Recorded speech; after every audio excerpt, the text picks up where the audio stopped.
Bogate, specjalistyczne zbiory Centralnego Muzeum Jeńców Wojennych to źródło informacji o losach polskich jeńców wojennych podczas II wojny światowej, a zatem, z czego nie wszyscy zdają sobie sprawę, płaszczyzna do badań genealogicznych. W 2019 roku przywiodły one do muzeum wnuczkę jeńca, porucznika Józefa Hrabkiewicza. Anna Stożek, która od dawna z pasją bada i opracowuje historię swojej rodziny, otrzymała tu informacje pomocne w rekonstrukcji losów dziadka.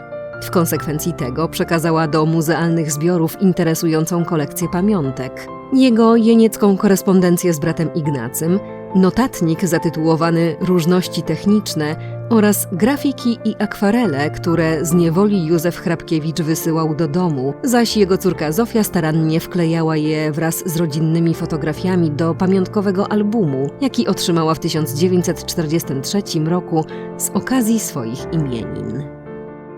Zdjęcia z tego okresu, czyli właśnie to by było takie podwójne. Dziadek myśli o rodzinie i jak rodzina żyje, i listy, które się zachowały do brata, pisane do Andrychowa. Józef Hrabkiewicz urodził się w 1904 roku w Sułkowicach koło Andrychowa. Zmarł w 1949 we Wrocławiu. Z wykształcenia był mechanikiem.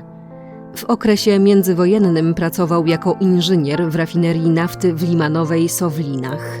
W sierpniu 1939 roku został zmobilizowany z przydziałem pierwszego oficera nadzoru technicznego do II bazy lotniczej w Krakowie. Po agresji Związku Radzieckiego na Polskę 17 września 1939 roku przekroczył granicę rumuńską i został internowany. Przebywał między innymi w obozach Targu-Jiu i Kalimaneszti. Później, jak większość zatrzymanych tam żołnierzy Wojska Polskiego, znalazł się w grupie przekazanej przez Rumunię III Rzeszy. Najpierw trafił do Stalagu 17A Kaisersteinbruch, a następnie do oflagów 6E Dorsten i 6B Düssel. Po wojnie wrócił do kraju.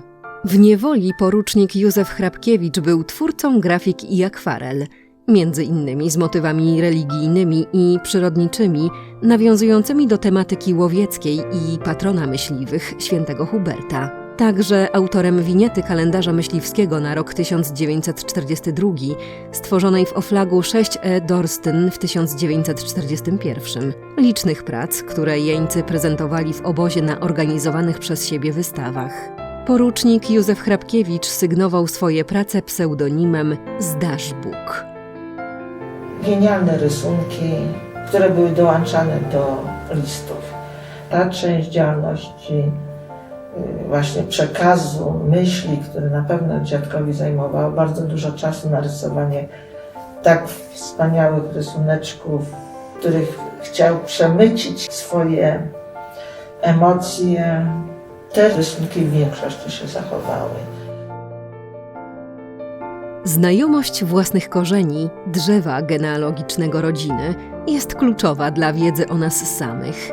Dzięki rozwiązaniom technologicznym i możliwościom, jakie daje internet, staje się ona również przedmiotem zainteresowania coraz młodszych pokoleń.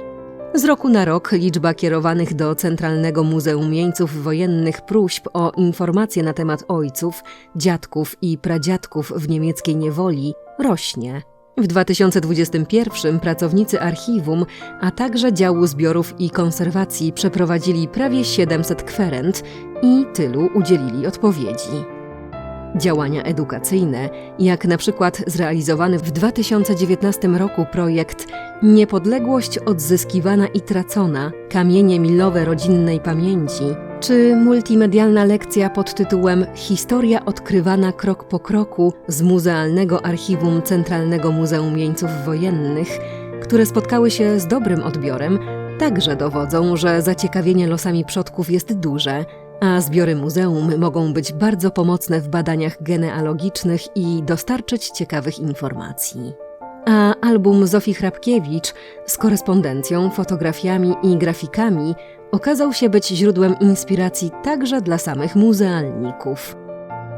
W grudniu 2020 roku jedna z grafik autorstwa porucznika Józefa Hrabkiewicza stała się motywem przewodnim na kartce świątecznej Centralnego Muzeum Jeńców Wojennych.